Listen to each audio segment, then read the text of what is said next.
আমার জবটা হারানোর পরে আমি অনেক চিন্তা করেছি যে আমি আসলে এখন কি করব। মানে আমার তো সংসার চালাতে হবে, মধ্যবিত্ত ফ্যামিলির ছেলেপেলে। তো আমাদের হচ্ছে ইনকাম সোর্স বন্ধ হয়ে গেলে সংসার চালানোটা খুব কষ্টকর হয়ে যায়।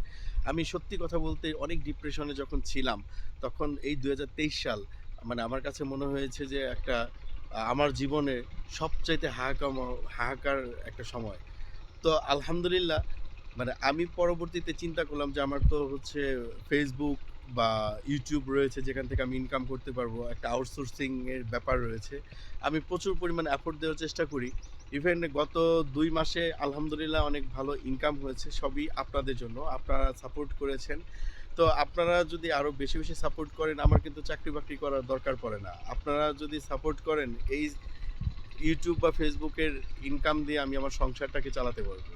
আর একটা কথা সেটা হচ্ছে না বললেই নয়, সেটা হচ্ছে রিজিকের মালিক আল্লাহ। আল্লাহ তাআলা আমার রিজিকটা যেভাবে লিখে রেখেছেন আমার সেইভাবেই ইনকামটা হবে, এটাই স্বাভাবিক।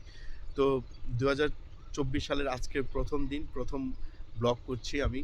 আমাদের গ্রামের দেখতেই পাচ্ছেন অনেক সুন্দর প্রকৃতি। এই প্রকৃতির মাঝে আপনারা সবাই হচ্ছে আমাকে যদি একটু সাপোর্ট করেন এই গ্রামের মধ্যবিত্ত এই ছেলেটাকে, তাহলে অবশ্যই আমি এগিয়ে যেতে পারবো এবং আপনাদের সাপোর্ট পেলে আমি আমার সংসারের জন্য কিছুটা ইনকাম করেও হচ্ছে ইউটিউব, ফেসবুক থেকে ইনকাম করেও হচ্ছে সেই সাপোর্টটা দিতে পারবো। তো গাইজ আজকে হচ্ছে আপনাদেরকে হচ্ছে এই সকালটা দেখাচ্ছি, দেখতেই পাচ্ছেন গ্রাম।